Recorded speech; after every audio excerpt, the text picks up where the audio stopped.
Artillera. Ano nga ba ang ginagawa nito? At bakit kami andito? Nagsimula lahat sa matinding pagsasama. Iba-ibang landas ng karera pero iisa lang ang misyon, ang magbigay ng timely and accurate field artillery support sa operasyong pamilitar. Hello mga ka-Army! Ako nga pala si Private Rica Joy B. Camigona from Leon, Iloilo. Ako naman si Private Donabel C. Tantalo from Basilan. Kami ang enlisted women ng Charlie Battery 3rd Field Artillery Battalion. Certified Cannoneer! Ang bawat sipat ng artillera ay matalas. Ang mga fire control instruments na ito ay pinag-aralan ng bawat isa upang maihanay ang kanyon sa tamang direksyon patungo sa kalaban. Bawat mills ay mahalaga hanggang sa pinakamaliit na linya. Walang makakalagpas sa mata ng artillera. Ang anumang buhos ng ulan ay wala sa isip ng isang artillera ang tuwigil at magpahinga. Kami ay handang sumugod sa anumang laban. Hindi limitado ang aming kaalaman sa kanyon. Gamit ang Fire Direction Center ay maalam din kaming kumuha ng tamang datos at magtingin ng sitwasyong operasyon. Kaming mga kanyonera ay handa sa anumang posisyon ang ibigay sa amin sa paglatag ng kanyon. Walang hadlang ang kasarian sa aming misyon na makapagbigay ng field artillery support sa operasyong pangmilitar.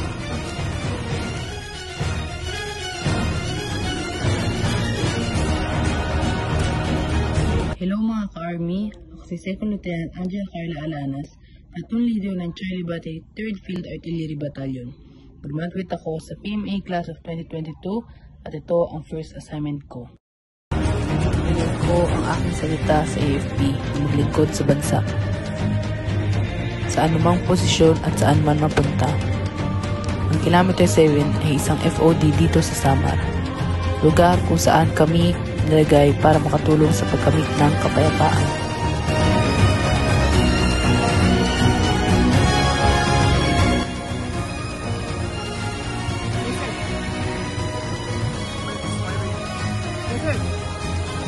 Fire mission! Platoon adjust! Platoon adjust! Platoon 1 round! Platoon 1 round! At my command! At your command! Energy! Energy! Use quick!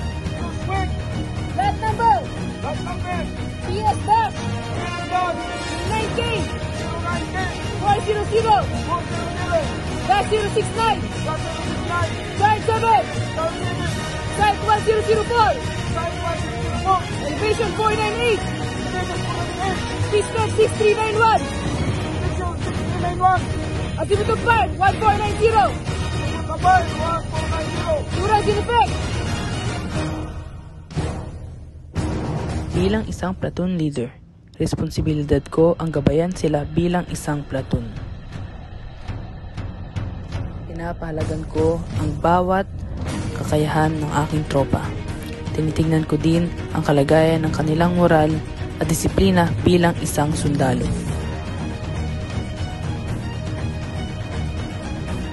Sa sitwasyon na delikado at malayo sa nakasanayan, hindi ako nagpatinag sa anumang negatibong bagay.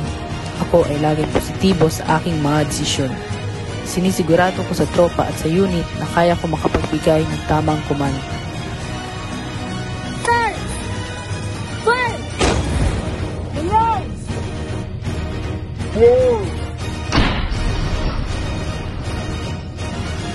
Fire!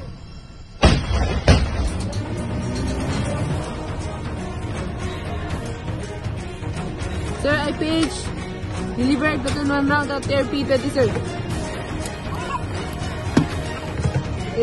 Yes, sir. Ang limitasyon ng isang tao ay nasa isip lamang. Walang kinalaman ang kasarian sa pagkamit ng ating misyon. Ang magbigay ng timely and accurate field artillery support sa operasyong pangmilitar.